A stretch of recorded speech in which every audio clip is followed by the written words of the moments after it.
जसप्रीत कौर दिल्ली के जंतर मंतर से इस वक्त हमारे साथ लाइव हैं। भवानी कोटा से जुड़ रहे हैं जहां सबसे ज़्यादा स्टूडेंट्स आते हैं। कोलकाता में भी प्रोटेस्ट हुआ, लेकिन मुंबई में भी क्या बात कह रहे हैं, क्या कह रहे हैं स्टूडेंट्स, विवेक गुप्ता से जानेंगे। लेकिन जसप्रीत, इस वक्त आपके साथ कई सारे प्रदर्शनकारी मौजूद हैं। उनका ये आरोप है कि पेपर लीक हुआ है, पर कोई तथ्य नहीं मिला है, कोई साक्ष्य नहीं मिला है पेपर लीक का। बिल्कुल आनंद, इन्हीं से हम जानेंगे क्योंकि अब ये जंतर मंतर के अंदर पहुंच गए हैं। पहले बाहर थे, इसमें कुछ सोशल एक्टिविस्ट भी हैं, डॉक्टर्स भी हैं।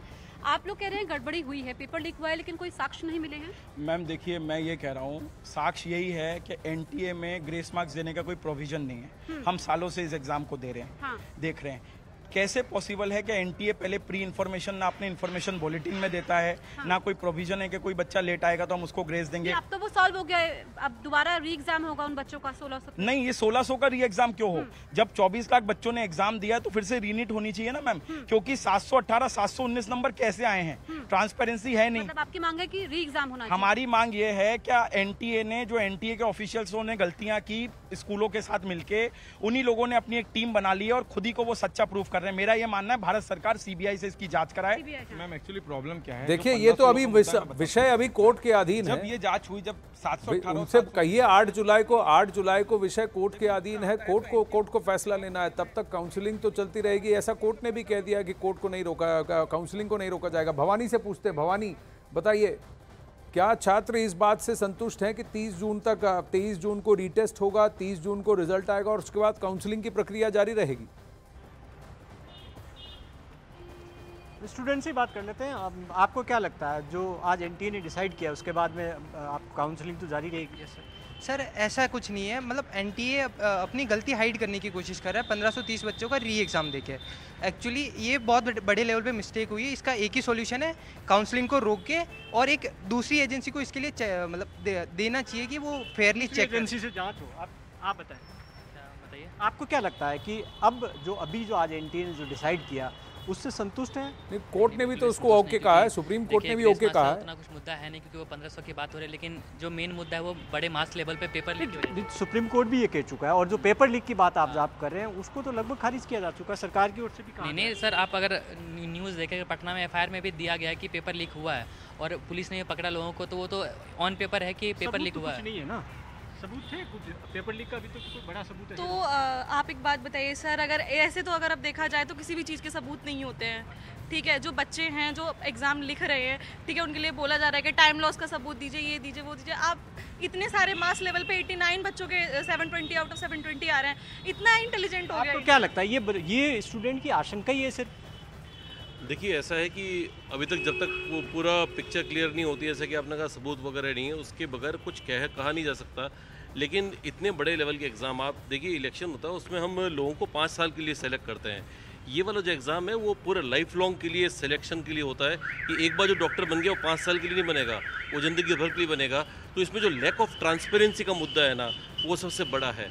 अगर ट्रांसपेरेंसी इसी तरह से लैक होती रही तो बच्चों का विश्वास इस एग्ज़ाम के प्रति, इस जो डॉक्टर का प्रोफेशन होता है उसके प्रति विश्वास कम हो जाएगा। आपको तो क्या लगता है कि अब ये जो सारा अभी चल रहा है जिस तरीके से, उससे आपको बच्चों पर खासतौर पर साइकोलॉजिकल असर पड़ा या दबाव आया कि नेक्स्ट एग्जाम आप कैसे देंगे?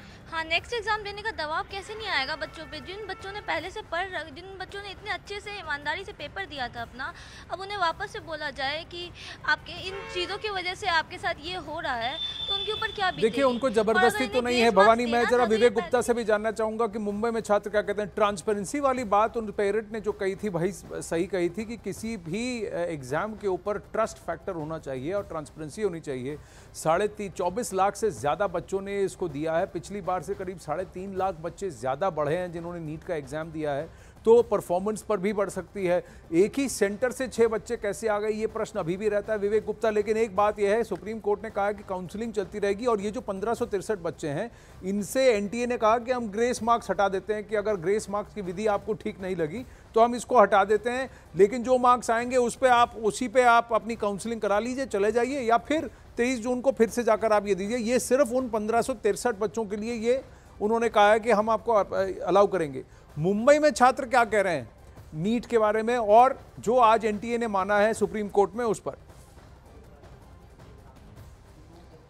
आनंद, देखिए, आपने सबसे बोला ट्रस्ट की बात कही, मैं आपको ट्रस्ट के पहले आपको एक चीज़, बहुत इंपॉर्टेंट चीज़ दिखाना चाहूँगा। इस समय हमारे साथ कुछ स्टूडेंट हैं, ये आंचल पाल हैं, अगर मैं अपने कैम से बोलूँगा, आंचल पाल ने जब पहली बार रिजल्ट निकाला था, आनंद ये देखिए फर्स्ट टाइम रिजल्ट निकाला था, ये NTA नेशनल टेस्टिंग एजेंसी, सब कुछ है इसमें, गवर्नमेंट में है। रैंक देखिए, मार्क्स है इसके आउट ऑफ 720 में से 566 मार्क्स, 566 रैंक थी, 27,907। ये पहला रिजल्ट है, ये देखिए बाकायदा इसमें इसकी फोटो लगी हुई है और यही बच्ची है सामने। लेकिन 3 दिन बाद जब इस बच्ची ने दोबारा रिजल्ट निकाला तो देखिए कितना अंतर है रैंक में। मार्क जो 566 थे वो सीधे 366 पे आ गए हैं और रैंक जो 20,000 थी वो सीधे 2 लाख पे पहुंच गई है। दोनों देखिए सेम है, ये मैं आपको दिखाना चाहूँगा, दोनों रिजल्ट सेम है, दोनों की फोटो भी सेम है। मार्क्स देखिए 200 का डिफरेंस है, रैंक 20,000 से सीधे 2 लाख पे पहुंच गई है। इस तरीके के जो रिजल्ट है ये अचानक पर आप ये पूछिए उनसे, विवेक, ये आप उनसे पूछिए, आप आंचल से पूछिए, आपने जो केस स्टडी दिखाई ये आप उनसे पूछिए कि जिस एग्जाम सेंटर में ये गई थी क्या वहां इन्हें पेपर देने में देर हुई थी, क्या इनको पेपर मिलने में देरी हुई थी? आंचल ये बताइए कि क्या आप जिस एग्जामिनेशन सेंटर पे गए थे वहाँ आपको पेपर देने में देरी हुई थी, कोई ग्रेस पीरियड कुछ था क्या? हाँ, मिनिमम तो 10-15 मिनट का लॉस तो हुआ ही था।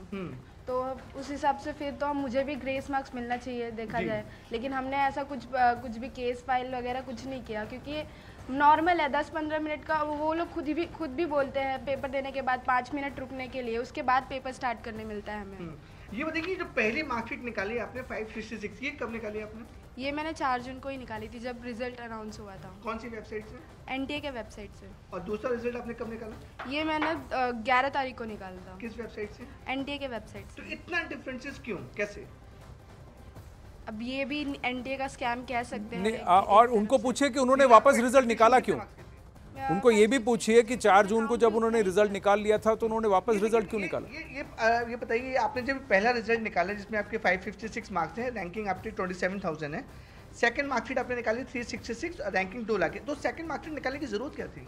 ये मैम ने एक बार बस चेक करने के लिए निकाला था, तो मैम ने फिर से जब क्लासेस में निकाला मैम ने, तो मैम ने फिर ये मार्कशीट मुझे फिर सेंड की, तो मैंने फिर से एक बार घर पे फिर से निकाली अपनी मार्कशीट, फिर मुझे भी ये वाला ही मार्कशीट दिख रहा था NTA के वेबसाइट पे। लेकिन NTA बोलती है कि आपकी मार्कशीट किसी और वेबसाइट से निकली होगी, पॉसिबल ही नहीं ऐसा होना। अलग अलग वेबसाइट्स कैसे हो सकते हैं एक ही रिजल्ट के? अभी प्रेजेंट सिचुएशन में आप जब जाते हो इस वेबसाइट पे तो कौन सा रिजल्ट दिखा रहा है, 566 वाला या 366 वाला? 366। उसमें नहीं है, उसमें अभी चेंजेस नहीं हुए हैं। तो उसमें